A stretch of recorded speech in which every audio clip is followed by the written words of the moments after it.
And this is when I switch to English. Today we look inside the proton by means of deep inelastic scattering. What is deep inelastic scattering?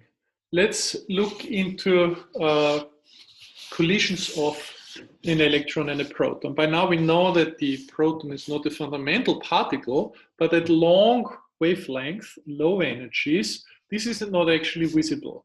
If the wavelength is the wavelength of a photon that probes the proton is much larger than the proton, then we observe elastic scattering of the electron on a point-like proton. And because the proton is heavy, we often can neglect the recoil of the proton by this collision, and hence we are dealing with elastic scattering at a Coulomb potential.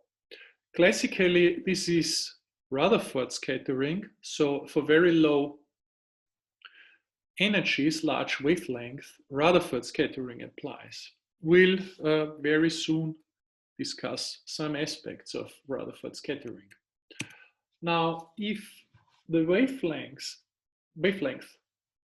it becomes comparable to the spatial size of the proton, the cross-section calculation of that scattering, it needs to take into account the charge and the magnetic moment of the proton constituents. It then depends on the arrangement of the charged proton constituents, what reaction, what process takes place. In this energy regime, when the wavelength is not yet small enough to resolve the point-like proton constituents, one uses these electric and magnetic moment distributions, and in general, those provide the possibility to relate the structure by a Fourier transform to the potential. So this is the regime where we can measure the Q-squared dependence of the cross-section and infer, roughly in broad terms, the electric and the magnetic moment form factors of the protons. Now, if we go further, decrease the wavelength, increase the energy, the elastic cross-section, that is the elastic scattering on the whole nucleus, becomes small because the wavelength is now small enough that it resolves the spatial separation, if you wish, of the constituents. So this is the regime of inelastic scattering, inelastic with respect to the collision with the protons, because the photons begin to scatter with the individual quarks that are inside the proton. So for that to happen, one must have a wavelength that's much smaller than a Fermi. One can, at collider facilities, increase the energy enough that the wavelength is orders of magnitude below a Fermi, below the size of the proton, and then one really can resolve the inner structure of the proton and discover all its complex beauty. You can see in that sketch that one loses the notion of the identity of the proton in terms of its quark constituents, because suddenly the two up quarks and the down quarks, you resolve that they exchange gluons, and these gluons can produce little quark loops, and you may very well scatter your photon at these wavelengths, at this very short wavelength, at these virtual particles. So the proton appears to be a sea of strongly interacting quarks and gluons. The detailed structure of the proton is then resolved at this wavelength, and our theoretical description of the proton in terms of the strongly interacting constituents can be compared to experiments. So that is the regime where we actually, under quotes, X-ray the photon and infer its internal structure. So these are the stages towards deep inelastic scattering. Deep inelastic scattering would actually be the situation to the right. Good. So we need some prerequisites as usual, because inelastic scattering is best understood in comparison to elastic scattering. Last time in plus and minus collisions, we briefly talked about the Feynman rules and quantum electrodynamics. We put that to use now. We don't do a full quantum field theoretical calculation. However, we can infer the basic energy dependence of Coulomb scattering. So here we have an electron scattered off a proton, and the energy is not sufficient to produce new particles, to break up the proton. So then the Feynman rules from quantum electrodynamics, if you would flip back your slides, they guide you to write down such an expression with spinors, gamma matrices, Lorentz metric, and so on. My theory colleagues at the university will tell you how to evaluate this. We only look at the basic energy dependence because, crucially, this is the matrix element, and the matrix element is proportional to the charge and divided by Q squared. And Q is the momentum of the photon taking part in the reaction. So we can go to the rest frame of the initial proton and then compute the momentum transfer. The calculation is not difficult to do. Let me try to annotate here with my pen. Give me 1 second. So,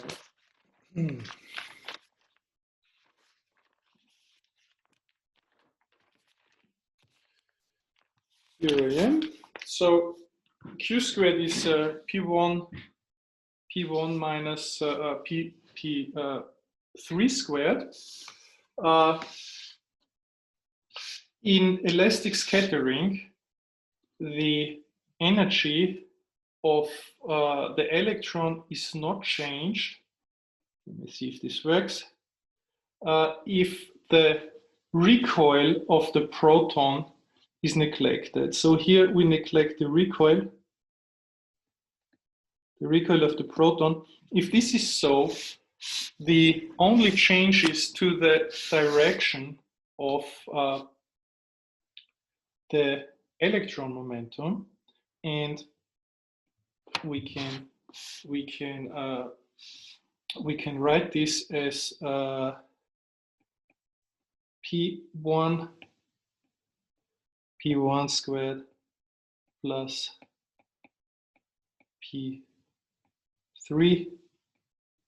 P1 squared plus P3 squared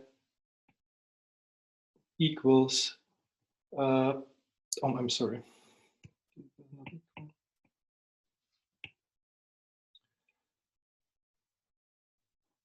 Minus 2 P1 P3 cosine theta, and because the momentum of the electron, of the in and outgoing electrons are the same, it immediately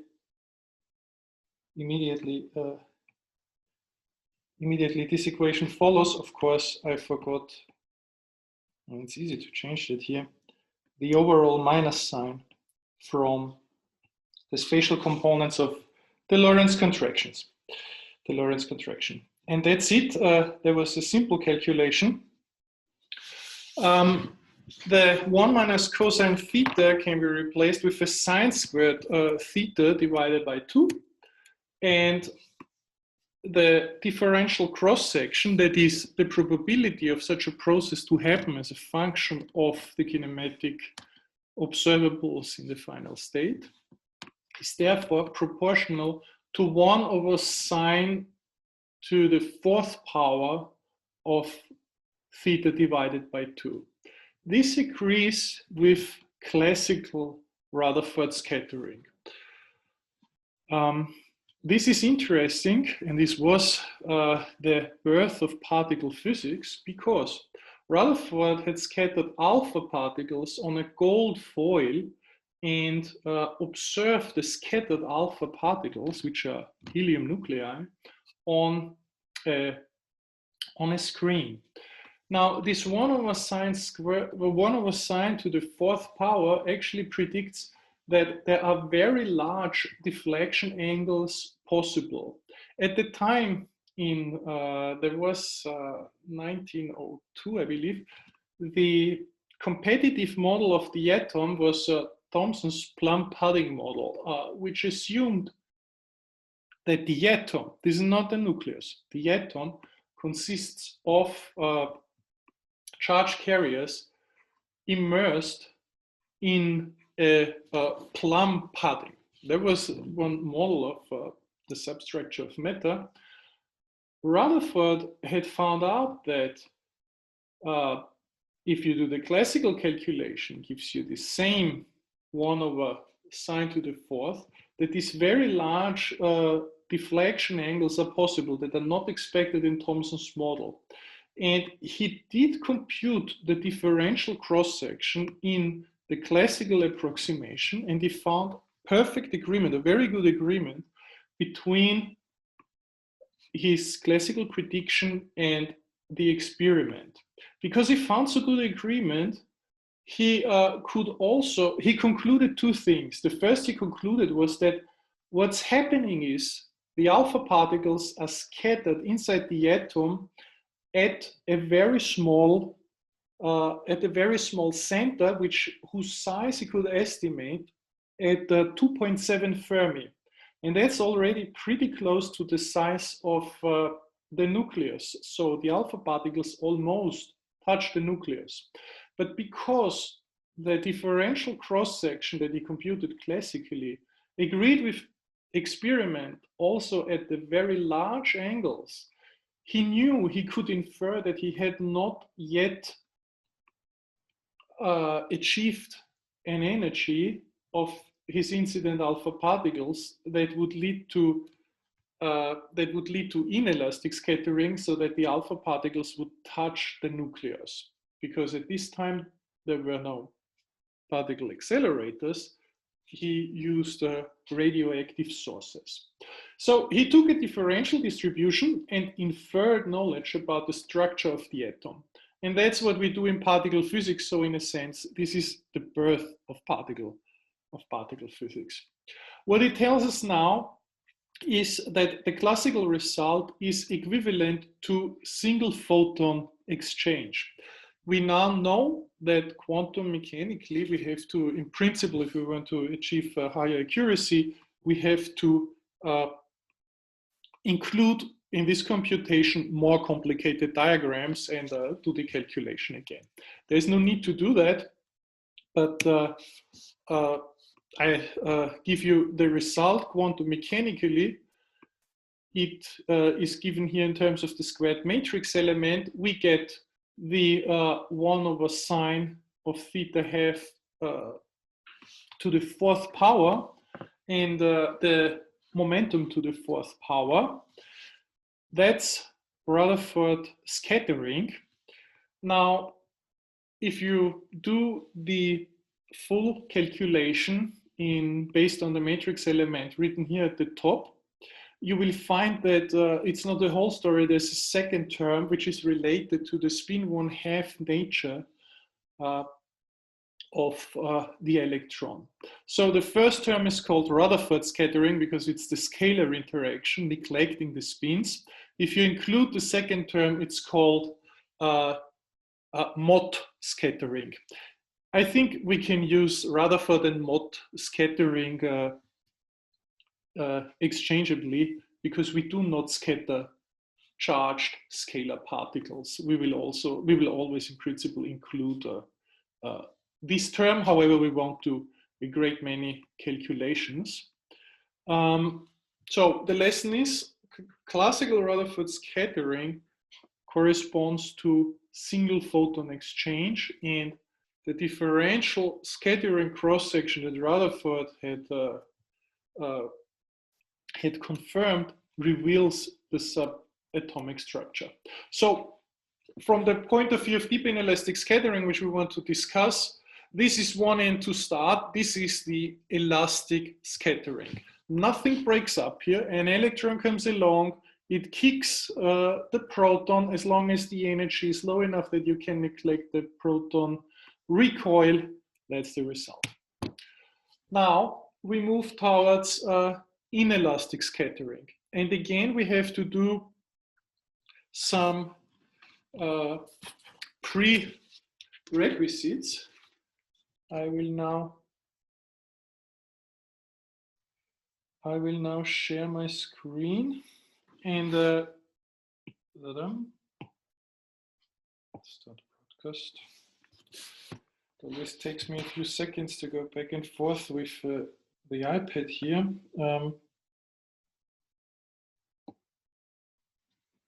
You can see it now. This is the wrong one. So I made this sketch beforehand, so do not lose time drawing that sketch.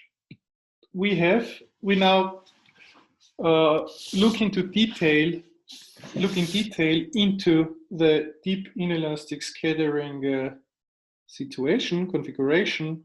An electron scatters at the proton of momentum P2. However, this time we allow the proton to break up, which is indicated by the fact that the momentum P4 sums over all the final state particles of the proton. So we start with writing down energy momentum conservation as before. P1 plus P2 equals P3 plus P4. This is a Lorentz. These are Lorentz 4 vectors. And now we start by computing the 4 momentum P4 squared. We call this variable W. And it will reveal information about what exactly the constituent, what particles have been produced in the deep inelastic scattering process. But P4 is actually only P2 plus Q. Q is the momentum transfer. Circle it here. Okay, maybe it's not very helpful to really circle it. Oops. So here's the Q. Good. And we square it. We compute the Q squared plus 2 P2 in Q plus P2 squared. Now we know that the P2 is a proton, so let's just write mp squared here. Next, we redefine the sign because we want to take positive, we want to work with positive numbers. Capital Q squared is minus Q squared, and let's check that this is the positive number. This is minus P1 minus P3 squared, a similar calculation as we've just done. This is minus 2me squared, that's from the squares of P1 and P3, plus 2P1 in P3, and this is minus 2me squared, plus 2, now I just use the relativistic form of the Lorentz vectors in terms of the components that we've discussed last time. P1, P3 times cosine theta. Theta is the scattering angle, is the angle that the electron is deflected by. And we assume now that we can neglect the electron mass, which is an assumption that we can make as long as we are in the inelastic regime, because then the energies must be sufficiently high. And in this case, P1 and P3 become their magnitude becomes E1 and E3. So this whole equation becomes 2E1 E3 times 1 minus cosine theta as before. By the way, by means of a triangular equation, this it's easy to show that this is always a positive number, even if the electron mass is not neglected. And this becomes 4E1 E3. And here's again the sine squared of theta half. Now, there was one calculation. Now we make a definition that in the beginning looks completely unmotivated. It's the so-called Bjerken X. We just call it X.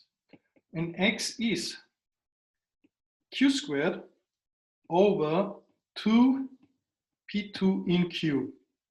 It's a Lorentz invariant. And remember that we can describe two two-to-two scattering processes, and the whole system of the final states of the proton is now reflected with the momentum 4. So we are still in the two-to-two scattering situation as long as we allow that the proton final state momentum is collectively denoted by P4, even if it is broken up.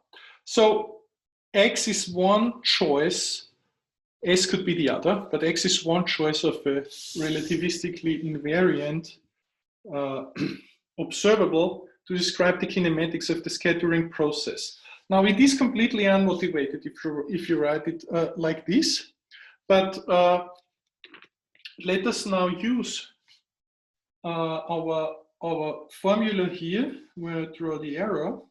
If you insert all our definitions, you will immediately see that this just means W squared plus Q squared minus the mass of the proton squared is 2P2 times Q, and hence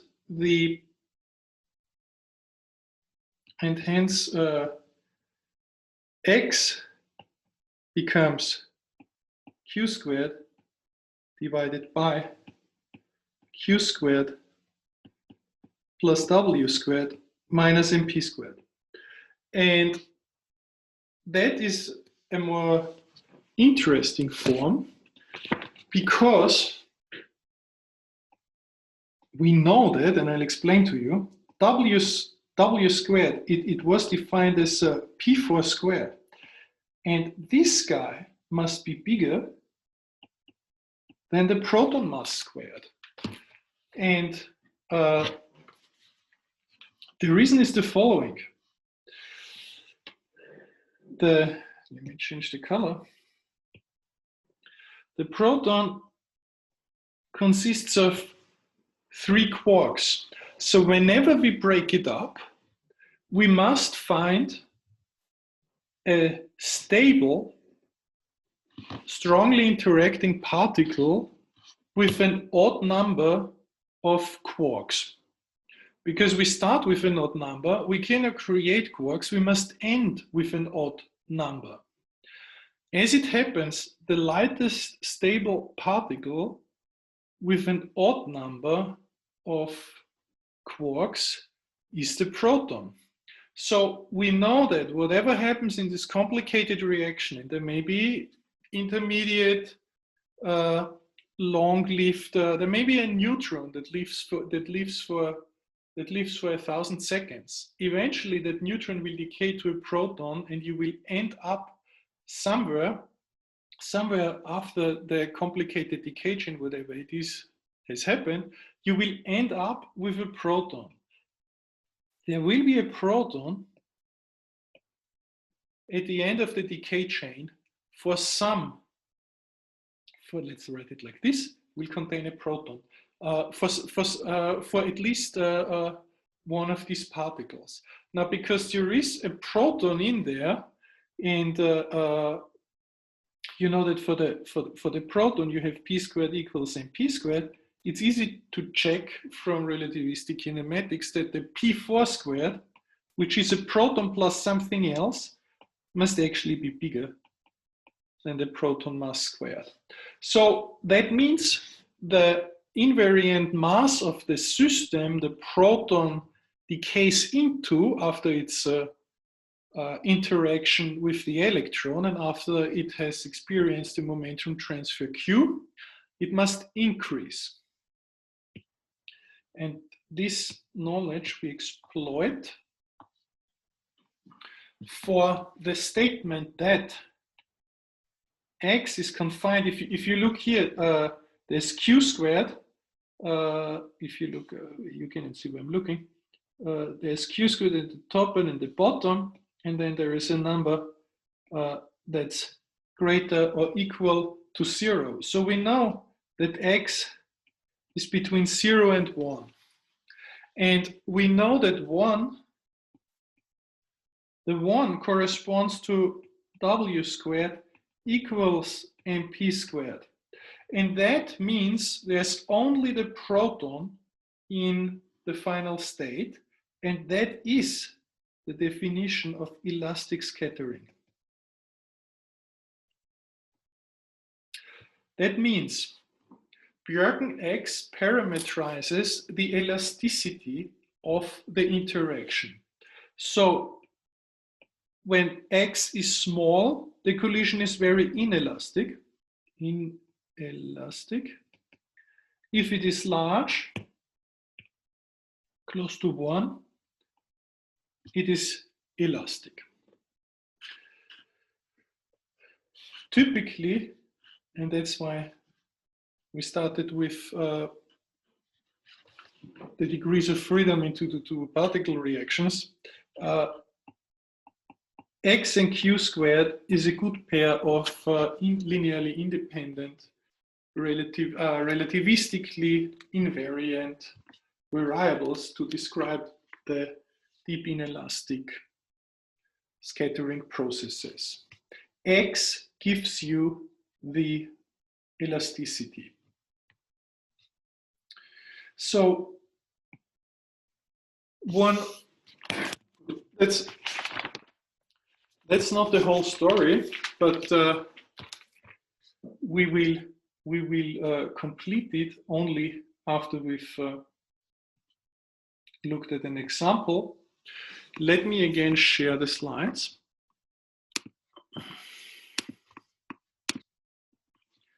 So we've looked at the slides contain material that we've just discussed. So this strange definition of Bjerken X, cannot see my mouse cursor now, serves, where is it? I've lost my mouse cursor. It serves the purpose. 1 second, I need to. Zoom is hiding my mouse cursor. I apologize. Okay, now this is. Where is it?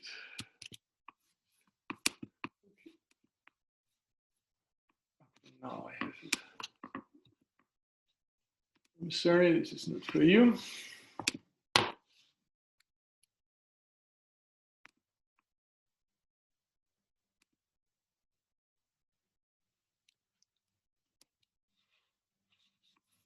I have it back. Apologies. So the strange definition of Bjerken X just serves the purpose to give us a means of defining the elasticity. Let's make an example now. There's a real experiment conducted in the 60s at DESY in Germany. It is partly funded. You can look up this paper. It's actually interesting. How particle physics was conducted then. It was funded by the Volkswagen Stiftung, which tells us that they've done something useful in the past. So what has happened there? Electrons were scattered in deep inelastic scattering at protons. It was a liquid hydrogen target. At the time, we didn't have detectors that hermetic detectors that would completely cover the interaction area. So there was actually one detector at an angle of 10 degrees, it was a little bit adjustable, but these 10 degrees are with respect to the incoming electron beam. So we it's easy by now, it's easy to follow the calculation here on the screen. We compute the W squared. It's P2 plus Q, that's by definition squared. We just had the expansion of this 4-momentum sum. P2 squared plus 2P2 times Q plus Q squared. And now instead of using our variables, we rearrange the momenta. The P2 squared again is the MP squared. This Q is replaced by P1 minus P3. And the same happens for the Q squared here. So this becomes plus P1 minus P3 squared.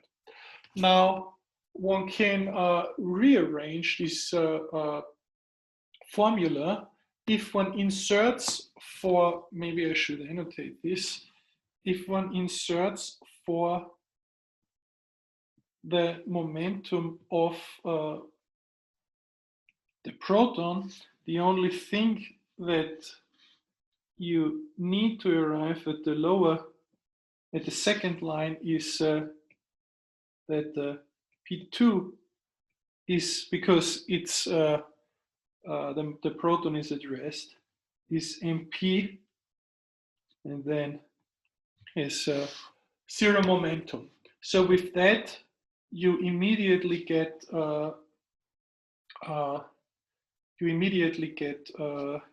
the terms with the incident energy E1 and the energy, the outgoing electron energy E3, and the term that's proportional to the product of E1 and E3. This guy comes, of course, from the last term here. Now, that's very easy to follow, and you're invited to do so. But let's look at what these terms mean. We look at this equation as a function of the outgoing electron energy. So you have a proton at rest in the liquid hydrogen energy target. You shoot an electron in, and at a fixed angle that you cannot change, you measure the electron of the outgoing system. You don't measure the decay products or whatever of the proton. There's no instrumented region there. So because this is so, the first term here is actually a constant, because that's the incident energy and the proton mass. The second factor, because the angle cannot be changed, is also a constant. So we see that W squared is a constant minus another constant times an energy, the energy of the outgoing electron. And let's look at the measurement. So W is greatest if, W is smallest if the outgoing electron energy is greatest. And this amounts to the elastic scattering process. At the maximum value, the outgoing electron energy is in fact unchanged. It is similar. I mean, it is the same as the ingoing electron energy, as long as the recoil of the proton can be neglected. That's the exact same simplification that we've just discussed with Rutherford scattering. So what you see here two axes. The main axis is the electron energy. It has a maximum value very close to the incident beam energy. The difference is the proton recoil and the electron mass, and we see an enormous elastic spike. So these correspond to elastic collisions. That's like billiard balls. The electron hits the proton like a billiard ball. So that elastic peak is even divided by 15 here. Now, what one would expect is that for higher values of W, so the elastic peak is to the right. So to the left, we get increased inelasticity. So the individual scattering events are more inelastic when we look to the left of this distribution. And what we see are peaks. We see in particular a very pronounced peak structure at a specific value of W. Now, if you compute the numbers, the W here, which is the 4 momentum squared of the proton final states, is 1.232 GeV. And this was interpreted at the time as the W plus resonance. So what's the W plus resonance? Remember, the proton is a spin 1/2 particle, consists of 2 up quarks and a down quark. Now, if you flip the spin such that all quark spins point into the same direction, you get the spin 3/2 baryon decuplet because it contains 10 particles, and baryon because each of those contain 3 quarks. So no, the quark flavors did not change. The delta plus is up, up, down, same as the proton, but the spins are all aligned, and it has a mass of 1.232 GeV. So it was interpreted as an inelastic scattering that happened to flip the spin of one of the quarks. At the time it was not. It was absolutely not confirmed that protons consist of quarks. There were many competing models around, but nevertheless, our understanding now is that the spin of one of the quarks flipped, producing a heavier resonance. Remember, the proton has 0.938 GeV, so 300 or so MeV are used to excite this resonance, and this resonance then subsequently decays into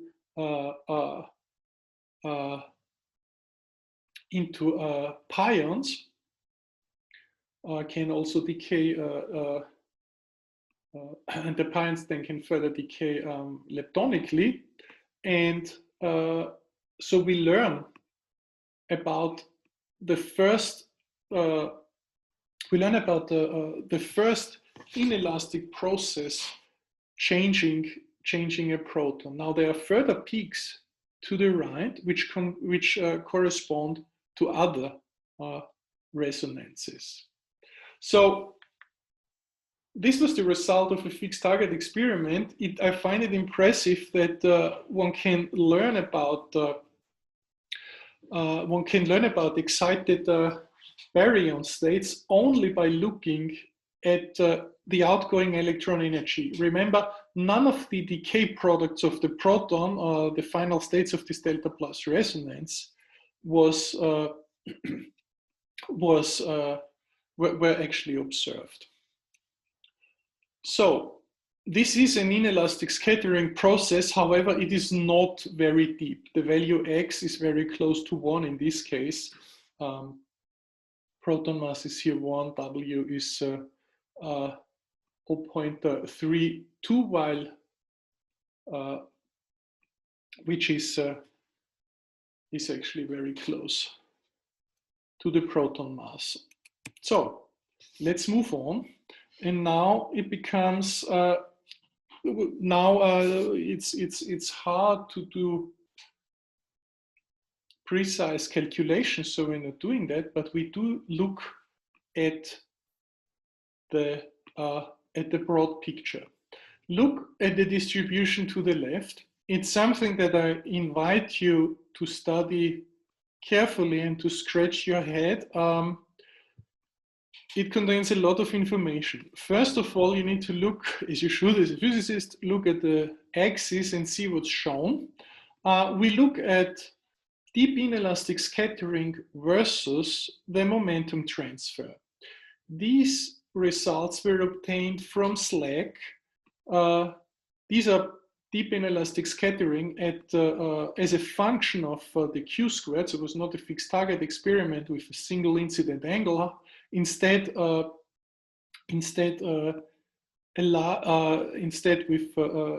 with suitable detectors, a large kinematic regime and angular areas in the vicinity of the interaction point could be recovered. So here we have one of the early collider results that give us a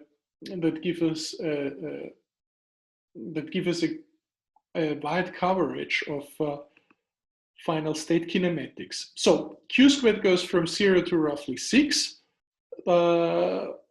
Compare this to the proton mass, that's in GeV squared. I compare this to the proton mass of 1. Now the y-axis gives us the deep inelastic, gives us the it gives us the scattering cross section, but divided by Rutherford scattering. In this case, because it's electron, it's actually Mott scattering. But it's important to note that this is divided by the classical elastic scattering. So if the proton was a point-like object, you would expect a line at 1, because for all q squared, a point-like object behaves according to the Rutherford or Mott scattering, which in the single photon limit agrees with the classical scattering at the point-like Coulomb source that Rutherford had used 100 years ago. Now, it is not so. The elastic scattering very quickly reduces, and we interpret this by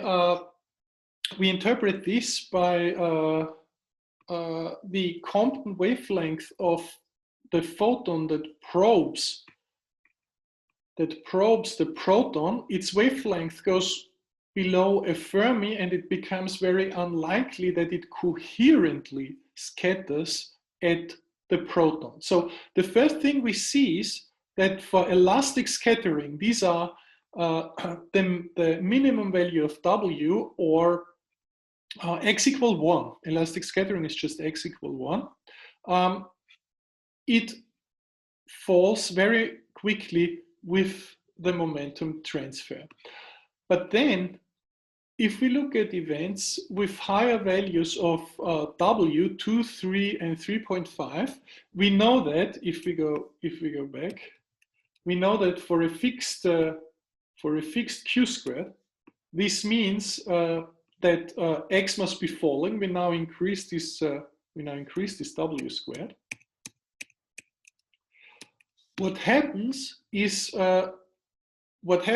that straight lines, almost straight lines appear, and the higher we go in W, the straighter these lines become. And remember, this was divided by point-like mode scattering, but the line is not at 1. It is at a smaller fraction. So what do we observe? We observe that the inelastic cross-section, that's the scattering of the electron on the whole proton, it decreases strongly with Q squared. So the common wavelength of the photon does begin to resolve the inner structure of the proton. But then at high inelasticity, so when the proton really breaks up into its constituents, suddenly the cross-section becomes flat. And that means, because in this distribution it was normalized to point-like scattering, this is indicative of scattering at point-like particles that are inside the proton. Now, this is a lot to digest, and you have to think about this carefully. But let's look at the following. The Q squared dependence, it gives us information on the scale, on the length scale at which these interactions take place. If you use a Fourier transformation to relate the Q squared dependence to the radial dependence of the electromagnetic, the electric in this case, the electric potential the electron experiences, you see the following. For example, you can take a lithium nucleus or something like this, which has a Gaussian profile. You perform a Fourier transform. Gaussian is related to a Gaussian. So a Gaussian charge profile gives you a Gaussian dependence of your momentum transfer. If you have a uniform sphere of charge distribution inside a nucleus, that's a simple model that's sometimes used in nuclear physics. The form factor that is simply the Q squared dependence, its Fourier transform, it falls off and then it wiggles around. If you use a Fermi function, that's a little bit that's like a uniform sphere, but with a fuzzy boundary. If you Fourier transform that one, you get less of these wiggles, but the Q squared dependence falls off as well. There are five radial dependencies shown here, and all of which have internal structure, like the exponential, the Gaussian, the uniform sphere, and the Fermi function. They fall off after Fourier transformation. The form factor falls off for high frequencies, which is because the probing Compton wavelength becomes smaller at some point than the structure of the charge distribution, and coherent effects become less likely. There is one exception, and this is the first one. The Fourier transformation of a point-like source has a flat Q squared dependence. So the final ingredient to understand the plot to the top left is that a flat Q squared dependence, a flat dependence on an independence on the wavelength of the probing photon is indicative of a point-like scattering source. And because the total rate is smaller than 1, it seems there are constituents inside the proton that carry part of its momentum, but not all of it. So this tells us that there are more than one point-like, probably more than one point-like scattering objects inside the proton. And this was how it was interpreted at the time. It was really a crucial experimental discovery that the Q-squared dependence, once you normalize to mode scattering, there is no Q-squared dependence remaining, or very little Q-squared dependence remaining for high inelasticity. So we have inelastic collisions happening, but still we get this flat behavior. I quote here, that's from the paper that I list here at the top. It's from 1969, and it says, there have been a number of different theoretical approaches in the interpretation of high-energy inelastic electron scattering results. One class of models, referred to as Proton models, describes the electron as scattering incoherently from point-like constituents within the proton. That's a beautiful definition of the Proton model. We view the proton as a collection of point-like partons. Those partons, yet we will talk about what they are, but at this point we don't have to know. Some of them are charged. Because they are charged, they interact in scattering, in deep inelastic scattering with electrons, and produce this characteristic flat Q-squared dependence, while the elastic scattering on the whole proton is a process that falls very quickly.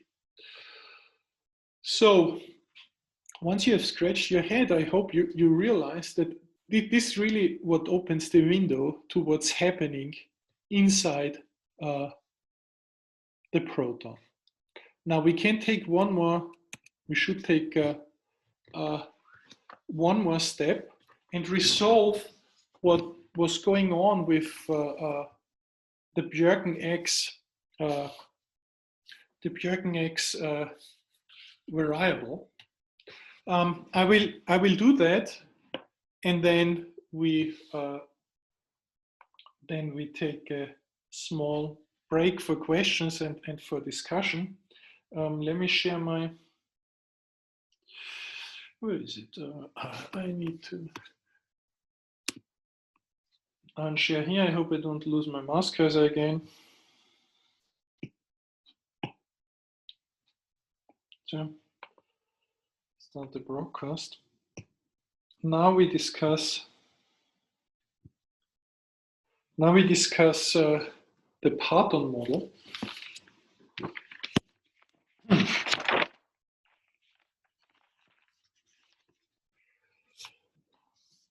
Look at the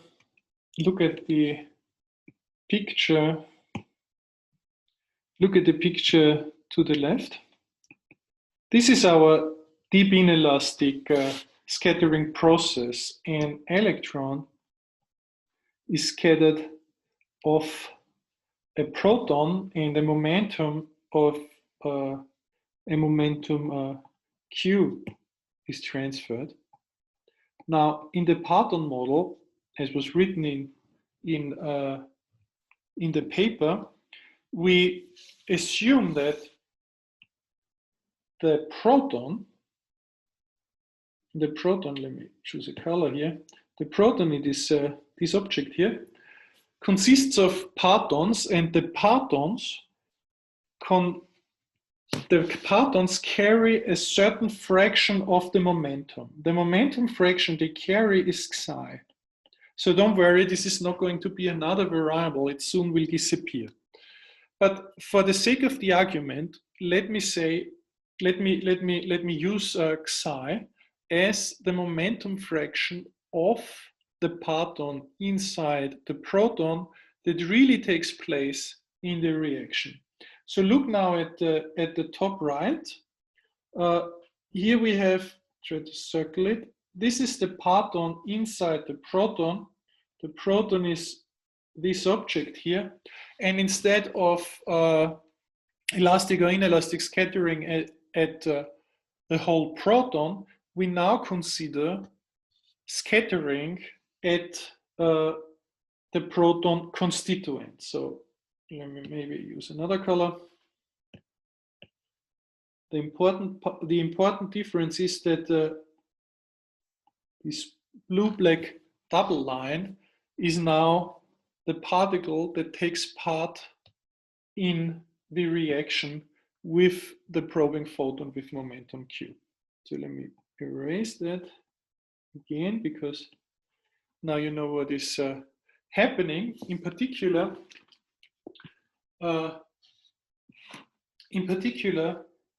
we know that, we immediately know that the outgoing momentum is psi plus P2 plus Q. Psi P2 is the momentum of the constituent, and Q here is just the photon momentum that is transferred. And now what we now do is, the crucial step that we do in the Proton model is, we model the inelastic proton collision as elastic constituent collisions, okay? So this means that we assume the quark does not break up. The proton breaks up, but the quark, the partons, they do not break up. If the quarks or the partons do not break up, we know that we can turn this into a relativistic equation, because we know that in this case, psi P2 plus Q, it must be the quark mass, because it did not break up. Now we can change the left-hand side to psi P2 squared plus 2 P2 in Q times psi. Just to not confuse you, psi is the fraction the quark or the parton carries inside the proton. It's a scalar variable plus Q squared, and wait, I was wrong. There's a psi squared here, but we know that this is also just mq squared. So because this is so, we can extract because this was the psi p2 is the quark momentum. This is psi p2. So because this is so, we can cancel here, and we can compute psi, the fraction of the parton, or in this case, because it's charged interaction, the quark, inside the proton. And it is minus q squared divided by 2p2 in q. And if we change the sign, as we did before in our definition, we find that this is actually x, the Bjerken x. So x has a twofold purpose. It measures the elasticity, and at the same time it measures the momentum fraction of the parton in the parton model in an inelastic collision. Remember, x equal 1 means elastic collisions. X equal 1 means psi equal 1, and psi equal 1 means that in this interaction, the whole proton momentum was carried by the reacting parton. This is something one really has to this calculation you have to, I think you have to do to obtain a feeling for what deep inelastic scattering is. We've discussed elastic scattering a lot, and inelastic scattering and deep inelastic scattering in the Proton model is nothing else than elastic scattering on a constituent. So this reaction here is elastic, which you can see just from the fact that the Proton did not break up. There's a single line going out, and we know what the invariant mass of the momentum associated with this outgoing particle is. It is of course the quark mass, and because we also know that we had an incoming quark mass, we can relate the momentum fraction psi to the elasticity, both measured now by Bjerken X. So I know that this was a lot. This is a lot to digest. Let me now, because it's not very important, remove the sharing of this calculation and share back the slide. Yep, I still have my mouse cursor. And the calculation, the result of the calculation is shown here. So once again, this Bjerken X is a double row. It's identified as the momentum that's carried by the parton that is struck by the photon in an inelastic collision. So the inelastic collision is inelastic. It's inelastic with respect to the proton. It's elastic with respect to the quark. So here I stop and ask you if you have questions. I fully understand that this is not something, if you hear this the first time, is something that you have to scratch your head over.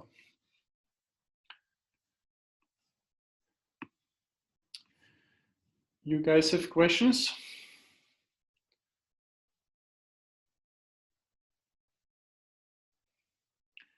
Does not seem to be the case. I hope you can hear me.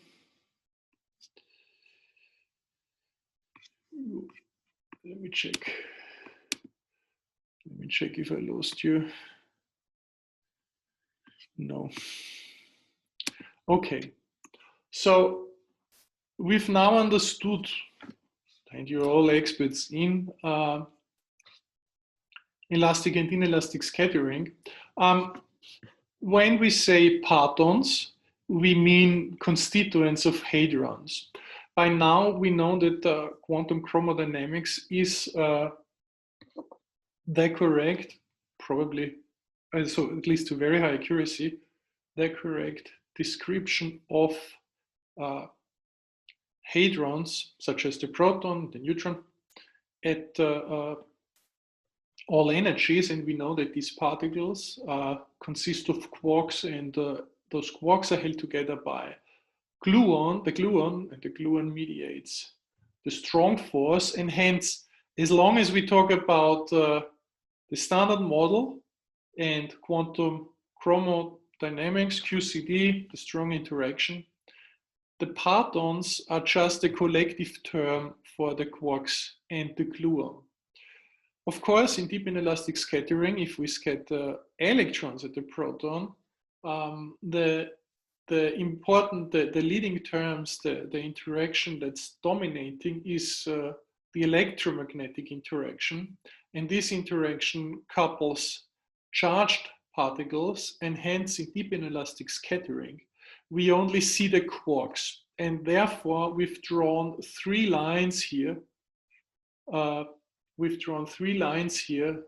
When we split, when we try to understand proton constituents, because that's all there is to it in terms of charged interaction in deep inelastic scattering, but is of course not everything that's going on in the proton. We now want to understand what are the momentum fractions carried by the partons in the proton. So what amount of momentum is on average, if you look at the proton, what amount of momentum fractionally is carried by these individual partons? Now, we've understood that the Bjerken X, which is an event observable, that its distribution informs us about precisely that, namely the momentum fraction of the parton carried by the proton. Because quantum chromodynamics at low energies, so at the energy of that we studied before when we looked at the delta plus resonance, is not perturbatively calculable. We don't in fact know what these momentum fractions are when we take when we try to compute them from first principles. So the computation is actually impossible. One needs to determine the true parton distribution functions from experiment. Now, we can start with a very simple model, the model that we used for elastic scattering, and it is that a single point-like particle carries all the momentum of the proton. This happens, I mean, this is a good model. This model would predict only elastic collisions. So the only parton that you're having would carry the whole proton momentum. Now that's not the truth, because we know there is from Murray Gell-Mann and his symmetry arguments that protons and neutrons and the other hadrons fit into multiplets composed of 3 quarks and the mesons of 2 quarks. So if we talk about the proton, classically, we would, for example, just write 3 quarks, which each carry 1/3 of the proton momentum. And it's not a good, it's quantitatively not a good assumption. However, this 1/3 is at low values of q squared can indeed be seen in the true parton distribution functions. Now, that 1/3 would only be so if the 3 quarks would not interact with each other. But they do interact with each other. They exchange gluons. And because they exchange gluons, sometimes a fraction of the 1/3 carried by one gluon is transferred to the other, and then to the next, and then it goes back. So one finds a distribution of the observed values of X for the 3 quark species, because the quark constituent particles inside the proton continuously exchange momentum via exchanging gluons. There is a spread that reaches up to 1 and up to 0. So sometimes you have a scattering event in deep inelastic scattering where the whole proton momentum is carried by a single quark. It can sometimes happen. The probability for that to happen is low, because by chance at this instant of time, the whole proton momentum must have been transferred to the one quark taking part in the reaction, but it does. The average still is at the most probable value to observe is still at 1/3. Now, that's not all, because what we also have to consider is, and that what really complicates the picture beyond anything that's feasible with calculations with pen and paper, the gluons can produce intermediate quark-antiquark pairs. And that means, first of all, you have more quarks in the game.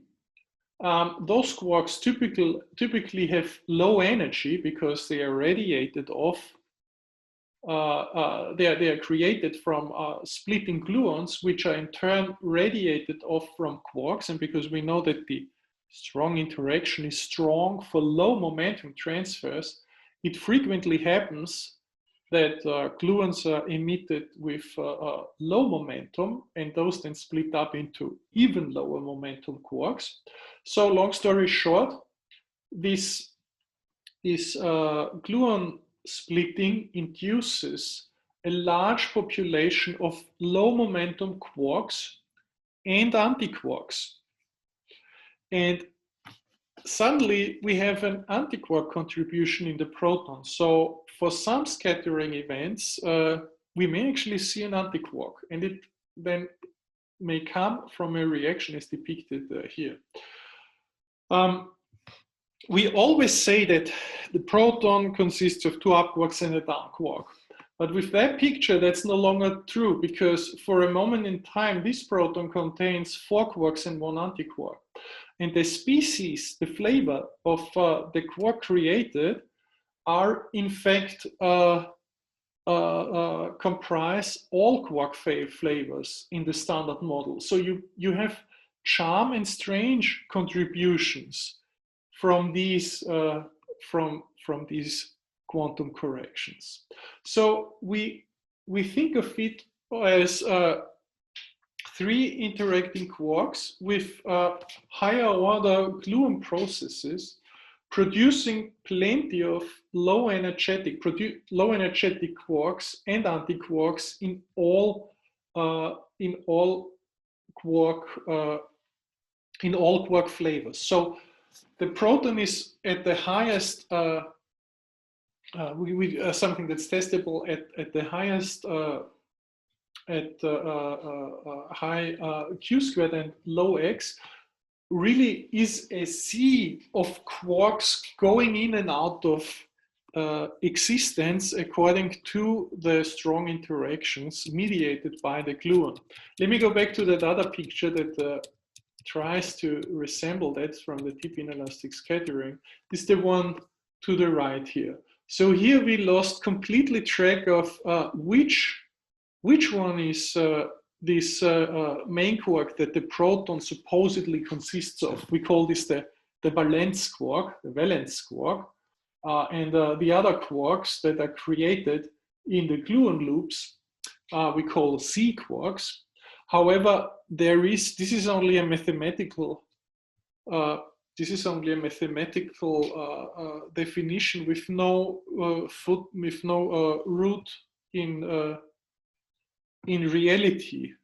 In a real scattering event, you can never tell whether a scattering event happened with a valence quark and a C quark.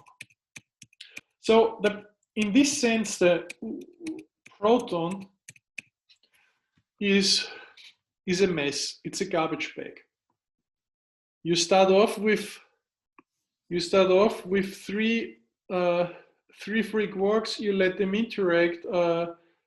The gluons split up and produce a Z of quarks and gluons, and that is what you collide in experiment. Now, the Proton model simplifies the scattering of the proton in a quite an extreme way. Now I have to do something that's really ungrateful. We have to discuss. We discuss now the formula I depict here without deriving it. It's not, of course, this is not something I will ask you at the exam, but I do want to complete the picture how we describe the inner workings of the proton. Okay, so feel free to lean back and to see what is happening. Things like this, where don't make any derivation or things fall from the air. Of course, you don't have to learn these things by heart. Okay, I explain them to you so that you get hopefully a better understanding of what we're dealing with. But I completely know that the formula described here has not been derived, okay? But actually, we have inferred almost everything that's written here, and I've told it in words, and I'm going to explain this in formula. And I also promise this is, I think, the only place where something really falls from the sky. So the left, what we see here is the most general cross-section formula for deep inelastic scattering, so electron-proton scattering. We see here that it's the differential cross-section in two Lorentz invariants, x and q squared. And you have understood that these x and q squared are what completely characterize 2-to-2 processes, even if one of the final states in our calculation previously, the fourth one, the proton P4, breaks up. Now, the most general formula can be written as a correction to single photon exchange. So we pull out Rutherford scattering, which is the 1 over q to the fourth. This gives us the sine to the fourth power of theta divided by 2. So this one is taken out, and it's done routinely so because one always wants to normalize the deep the inelastic scattering to the elastic one, because the x here, it measures the inelasticity, and you want the elasticity, and you want to know what's happening once you approach elastic collisions. Now you see that there is a quantity y appearing here. Let me annotate this. Y is a function of let me try this. Y is a, it's already wrong. Y is a function of xs and q squared. I put the slide in the appendix that explains it. It is not important. You can therefore ignore it because, well, it does not depend on anything else than the Lorentz invariance of the final state.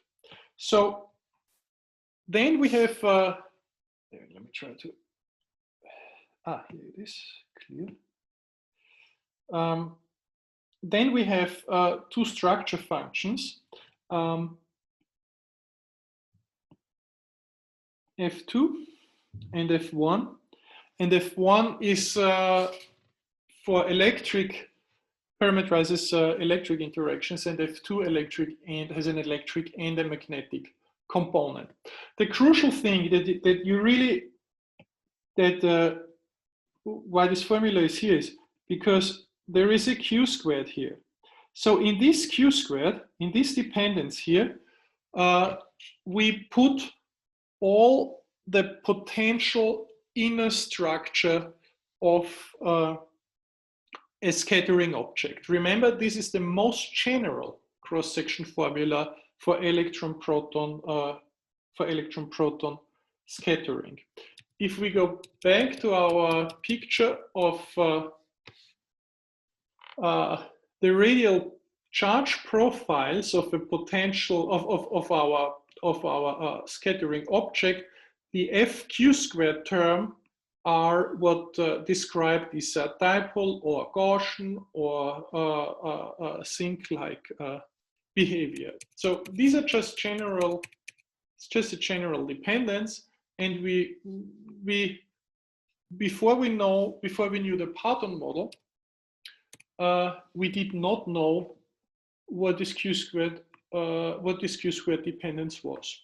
Now the Proton model, because it is simple in the sense that it predicts that inelastic scattering is just elastic scattering of constituents, it specializes and simplifies the structure functions. In particular, there's the Karl-Franzens relation, which says that actually there is only one structure function.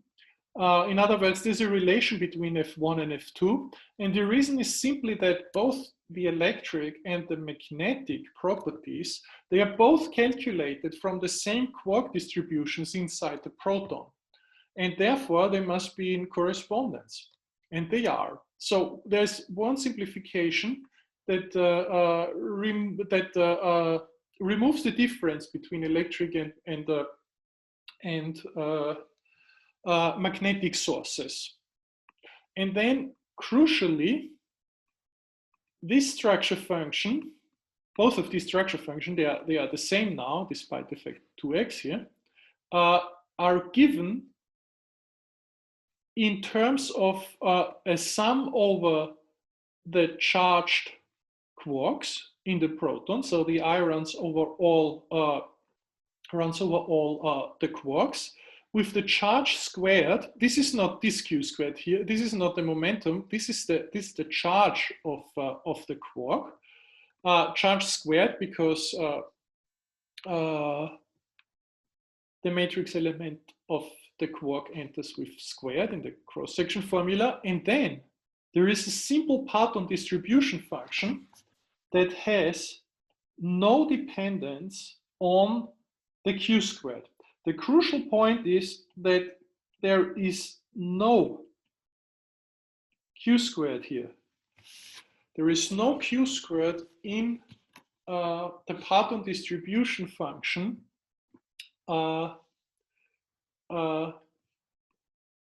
there's no q squared dependence of the Proton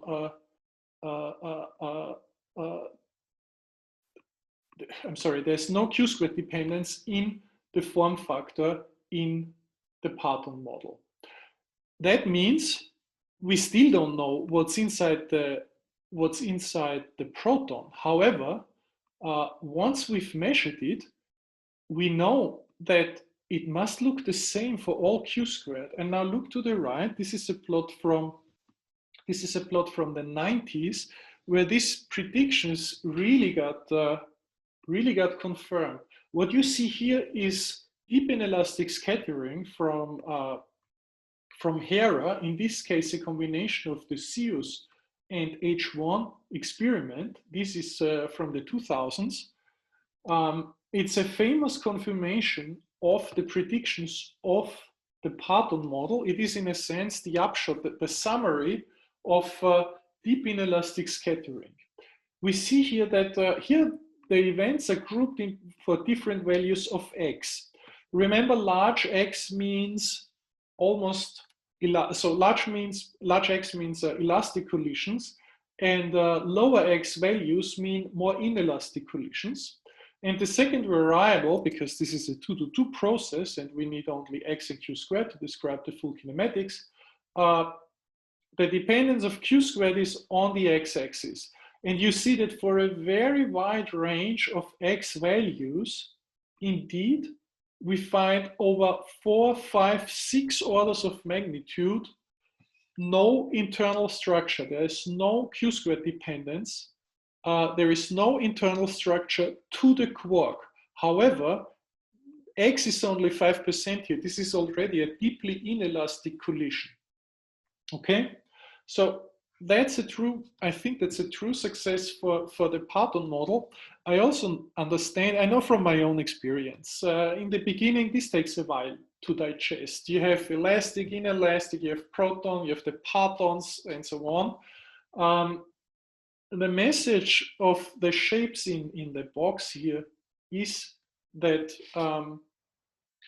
truly, when we shoot an electron at the proton, while the proton breaks up and is deeply inelastic, the collisions taking place are completely consistent with elastic collisions of single point-like charged quarks that are inside the proton. So that's a lot. Next time, I let you digest this. You see that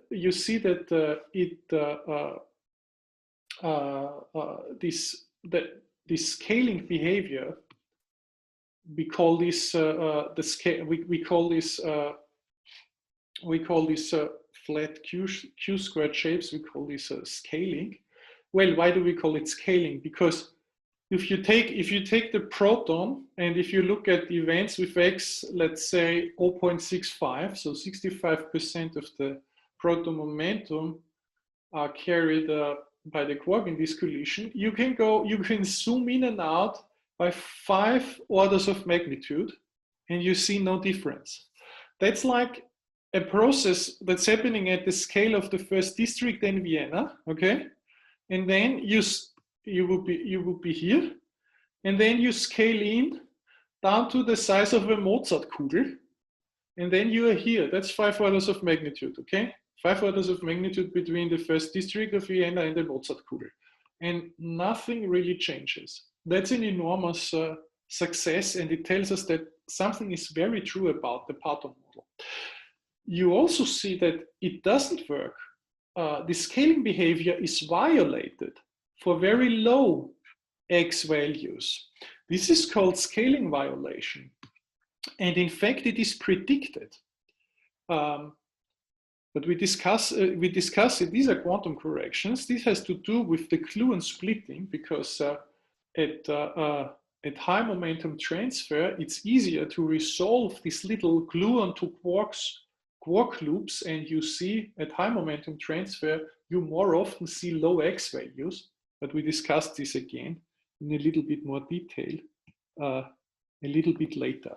So this should not vary you too much. The point, the area, the region where Proton model is fully valid is below here, and the other behavior in this distribution is understandable as well. So it's time to put the whole thing a little bit into practice. We don't need these complicated form factor calculations anymore. I'm not going to use them any further. Let's look at what is inside the proton, because now we want to know, since we cannot predict from first principles what these functions qx are, we don't know. We don't know how to calculate these functions qx, so we don't know how to calculate the probability that an electron interacts with a proton, in this case a quark of a certain momentum. We need to measure those. So how do we measure the PDFs? PDF is a shortcut for Proton distribution function. Proton distribution function is the probability to observe a proton in a proton of a certain momentum fraction inside the proton. Now we can write our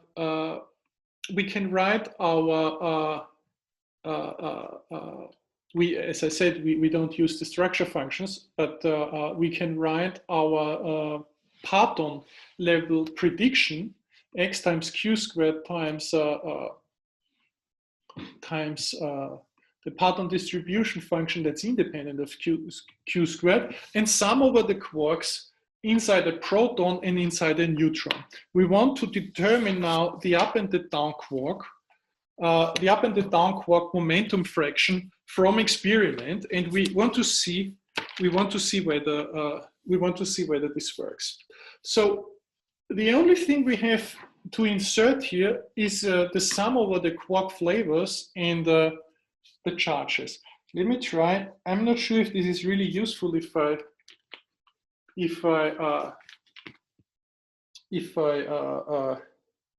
write that down, but maybe let's do it anyway. Oops, that's the wrong color. This should be black now. So pen color is black. Let me write again. This is just, I just copied the line. The first line is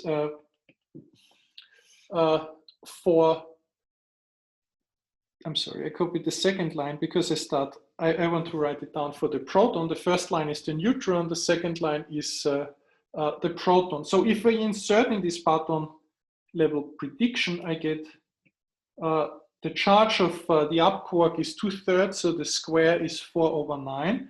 And then I have an up quark momentum fraction inside the proton, and with a fraction of 1/9, I will observe in deep inelastic scattering a down quark inside the proton.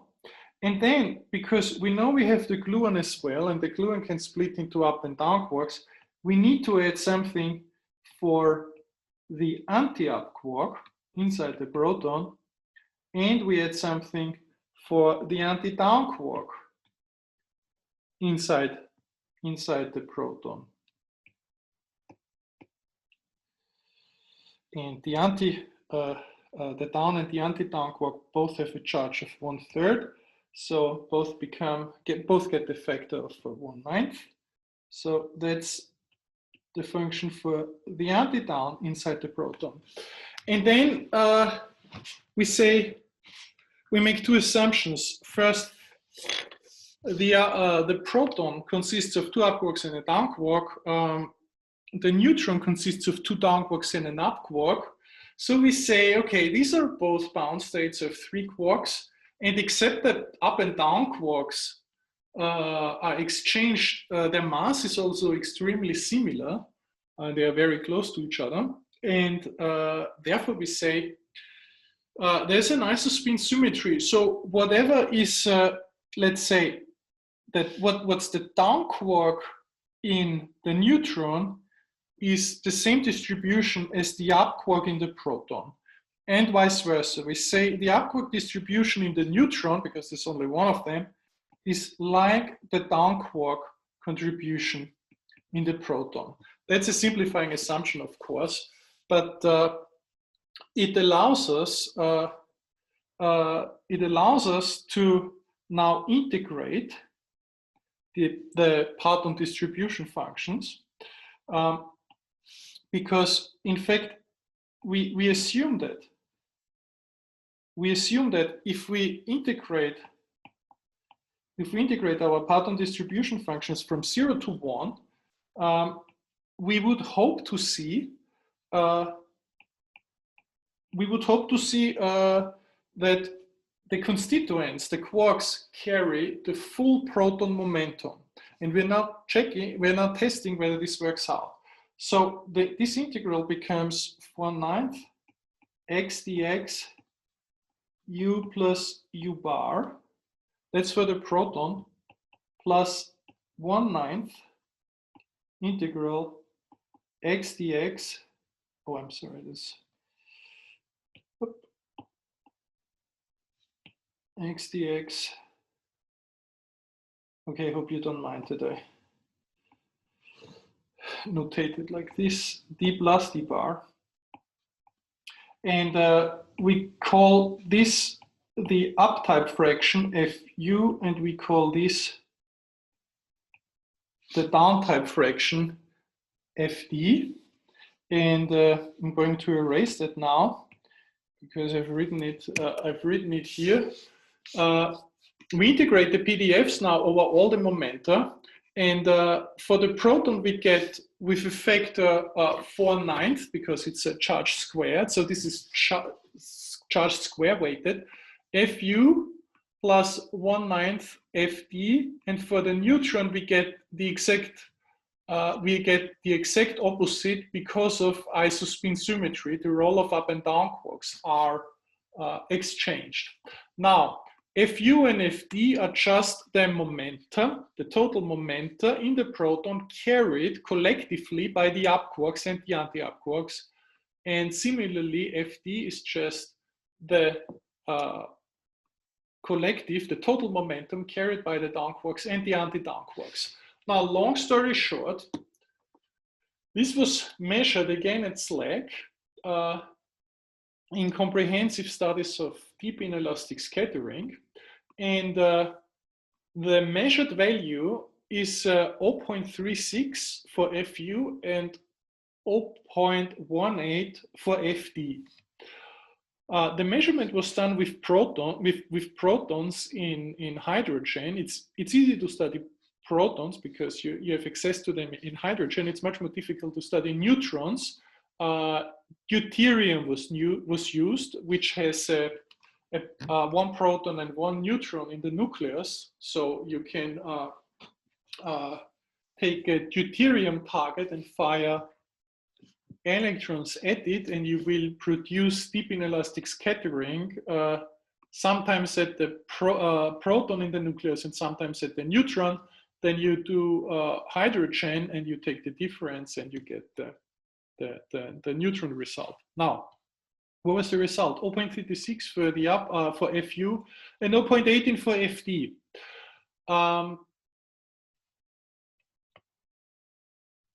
So, oh yeah, I wrote it. It was partially done at SLAC, and there was a second experiment with muons at CERN. Both of these were done with proton and deuteriums. But nevertheless, you see that there's a lot right here. For example, FU and FD are roughly in 2-to-1 correspondence.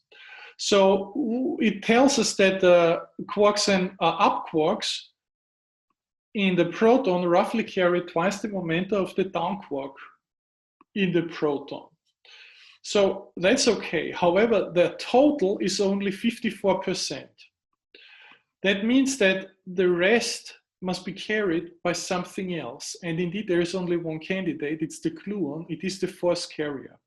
So at least for the Q squared in these experiments, which are in the tens of GeV regime, the quarks carry only 54% of the proton momentum.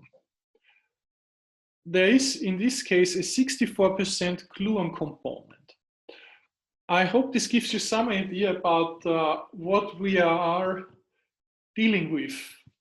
The proton, we always say that it consists of two up and a down quark, but actually in a collider experiment, when you scatter particles only in the tens of GeV regime, around half of it is only carried by the quarks. The rest is carried by the gluons. Now, how do we now determine the momentum fraction carried by the gluons? This is the question of how do we determine the gluon PDF? Now, what we do is we assume a gluon distribution. We don't know it at all. It's just, you just put a function that you parameterize. And then you take into account the gluon to quark splitting, as we've discussed. This is what happens in the process. And the fact that the up quarks can also radiate gluons. And from your assumed distribution and the processes that are predicted by the strong interaction, you produce a prediction and then you fit this unknown gluon function to the experimental data. That's not something you can do in an afternoon. This is the work of many people, including actually for the hard work, many PhD students who implement the relevant formulae and all the collider constraints and the non-collider constraints and all our symmetry principles, the isospin symmetry, the current cross relation, and all that, and then produce a fit result that accommodates all experimental data or a given set of experimental data to achieve a prediction for the gluon parton distribution function. There are many collaborations running around doing that. They have names. These are groups of people, CTEC, MRST, and NPDF. You can Google each of these. You'll find group homepages and plenty of papers and a million of Hadron Collider physics papers, for example, from Atlas and CMS, who cite these papers because, crucially, we depend on our knowledge. For our predictions at LHC, we do depend on the predictions obtained from the parton distribution function of the gluon and the quarks, because we need to know where we collide. So what's the result? Let's look at the proton. This is for q squared of 10 GeV, given momentum transfer. The plot tells you what's inside the proton. And we see that as a function of x is a large gluon PDF for low x. So the fit result obtained by the Proton distribution fitting collaborations consistently tell us that at low x values for deep inelastic scattering, when the parton carries only a small fraction of the proton momentum in the reaction, really you're going to observe a gluon if you probe it with another particle that the gluon can interact with. If you probe it with an electron that's electrically charged but not strongly charged, you will interact with the up and the down quarks, and you can see these are real measurements here. You see that the peak of the up and the down quark distribution are indeed roughly at 1/3. So in many collisions, many times when you scatter at the quark, it will have a momentum that's not so different from 1/3. That is to say, large deviations in electron quark inelastic scattering processes, large deviations from 1/3 are relatively rare. It's given by these distributions. You also see that the up to down ratio for the proton is roughly 2:1. So the up type contribution and the down type contribution are roughly, the up type contribution is roughly twice what the down contribution is. For the neutrons, it's the opposite, but we rarely, we cannot, at these energies, when we cannot accelerate single neutrons. For heavy ion collisions, where the nucleus consists of many protons and many neutrons, such models are used, but those are then also corrected for the collective effects inside the large nuclei. Anyway, that's a detail. Let's look further, because we also see small anti-down and anti-up and even strange contributions. There's also, that's not shown here, there's also a charm contribution here. So we talked about the Z of quarks. Well, what we write is, let me write it again because at least it helps me understanding what is happening. For example, the up quark parton distribution function, we split it into a valence contribution and a Z contribution. This is a splitting that's completely, it's unphysical. A quark had kein Marshall. A quark does not know whether it's valence or a Z quark. We just, for the purpose of making predictions, we split this off by hand. We say that the antiquark, because it doesn't have a valence contribution, we say that it has a Z. It only has a Z contribution. And then we say that these two, the up quark Z and the anti-up Z contribution, they are actually identical. So with splitting this up, you obtain a result for the anti-up and the anti-down. In this particular case, these correspond to the Z quark contribution, which is the only contribution for the antiquarks, and it has been subtracted from the valence quark distribution of the quark in this figure, because otherwise you would see a large population. You would see a large population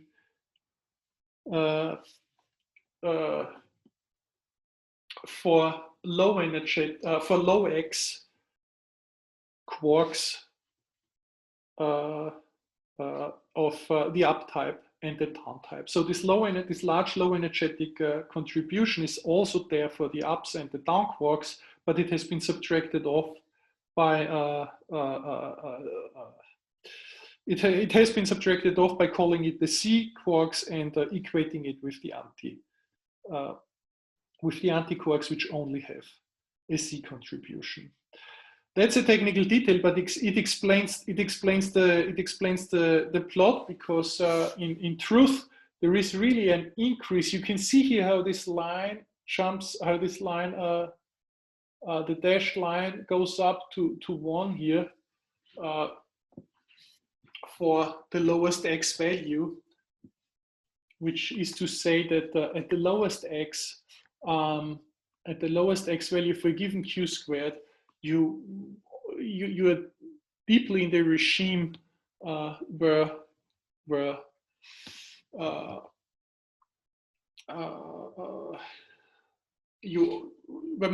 let me say like this, where most of these reactions,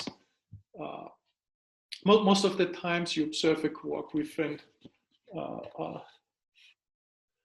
that carries only an extremely low value of the momentum. I think that was confusing.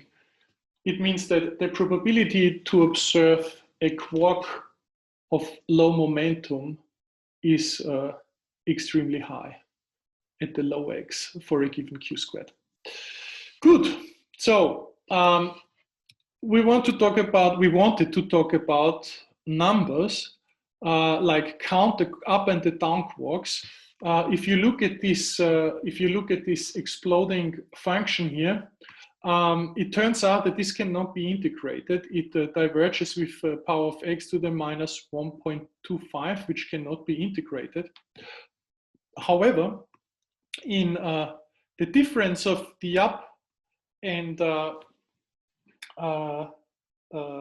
anti-up quark, because of the assumption that we had written down, namely that the C quark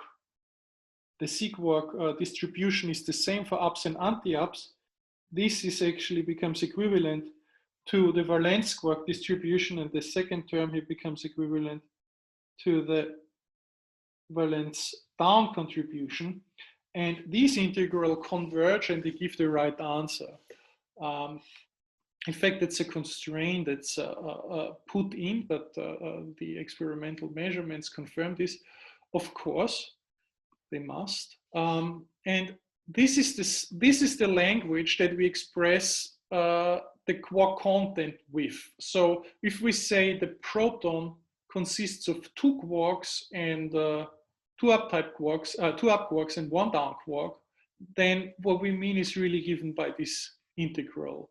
It means that the total momentum fraction difference of up and down quarks, that the total quark content difference between up and down quark is 2. So hadron physics of hadrons is difficult. Now, there is, of course, from the splitting of the gluon into quarks, a small strange charm and bottom quark distribution. And generally, since we've now included the gluon PDFs, the lines, the distributions shown in this plot are now subject to a momentum sum rule. In other words, if we take everything together, the up quark, the anti-up, the down, the anti-down, strange, anti-strange, charm, anti-charm, maybe even bottom, anti-bottom, which is not shown here, but may also play a role, plus the gluon, and we integrate these distribution functions over x, then we arrive at 1. And that's the statement that the whole proton momentum must be carried by something. And that's certainly a useful rule and not difficult to understand. Good. So now we've learned a lot. We've learned about the Proton model. We've learned about inelastic scattering. And we've learned about that inelastic scattering is actually just elastic scattering of constituents. We've looked at the structure functions, and we've written down, I've given you, I've thrown it at you, the simplifications of the Proton model on these structure functions. Then we've integrated and then we've equated the structure functions with the quark content in the proton. We've split up the quark content in C and valence quark contributions. We figured out that, well, we looked at the plot from an SLAC and CERN scattering experiment that if you had only the quark, something is missing. Only 55% of quark content in the tens of GeV regime for momentum transfer are really carried by the quarks. Then I explained to you how much work goes into determining the gluon PDF by combining all the different measurements, both at hadron, deep inelastic scattering, and other collider experiments. Now, we are done with the hard part. Now we can look at the few features that we have left unattended. Let me check the time. Oh, that's great. We need 5 more minutes. First of all, scaling violation and asymptotic freedom. I only tell you this because I find it great. It's not for your survival as a physicist. But if you're a physicist, you will also find it great. We now talk about why there is scaling violation. In other words, why there is a q-squared dependence if we go to very low values of x, and the explanation is on this. The explanation is given here.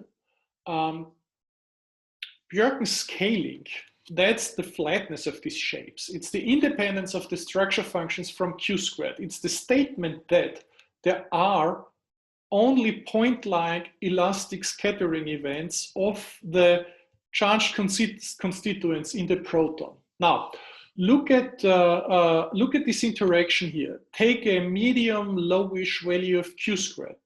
You have there's an electron that's not shown here. It emits a photon. Here is a quark.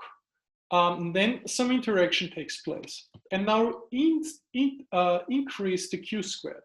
If you increase the q-squared, the Compton wavelength will be smaller. It probes a shorter traveling distance of the quark.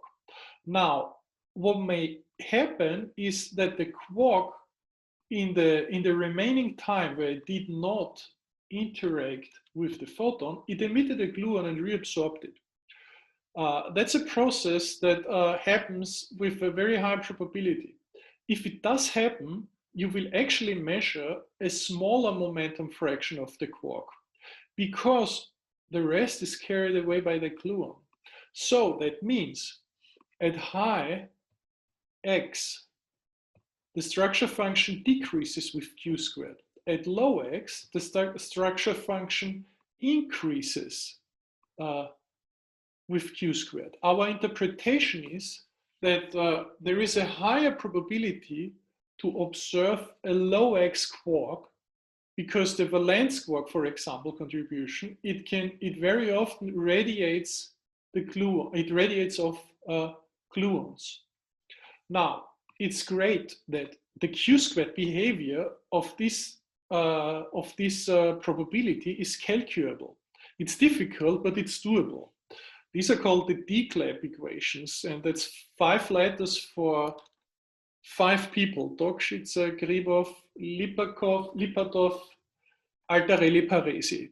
Those are the guys who calculated this, and they give you the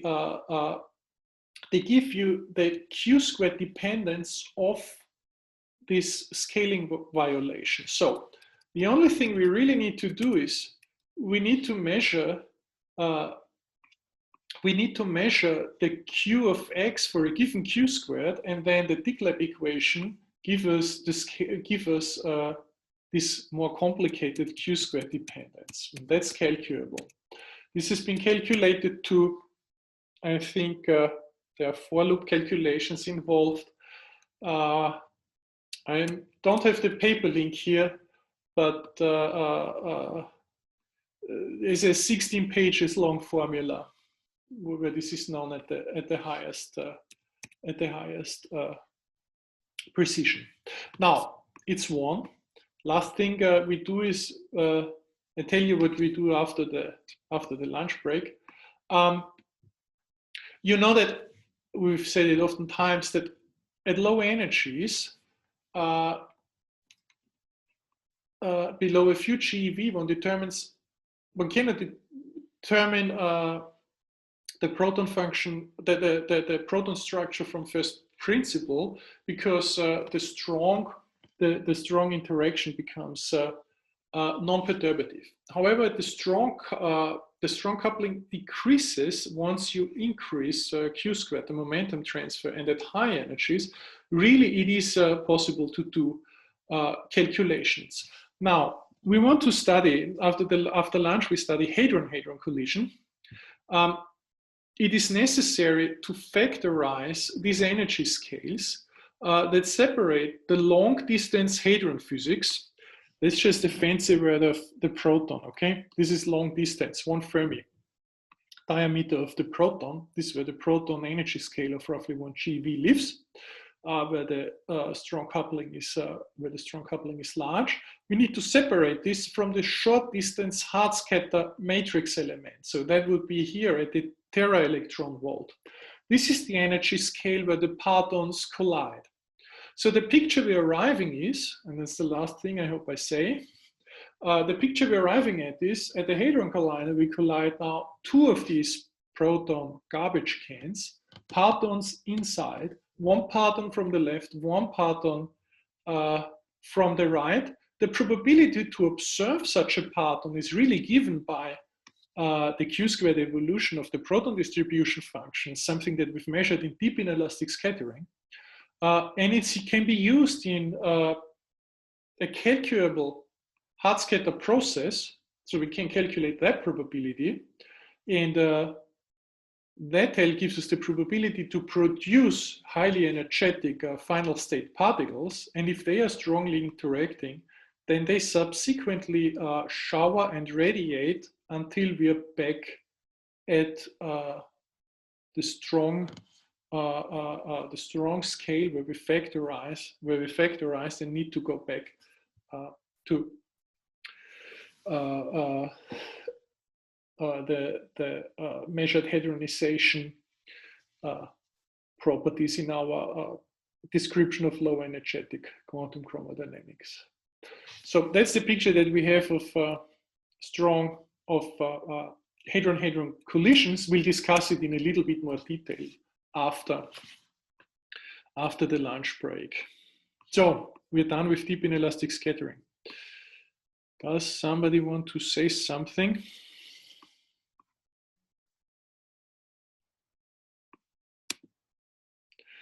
I know today was overwhelming. We are done with, after this short discussion of proton-antiproton collisions, we are done with collisions and we move towards detector physics. We will start this today.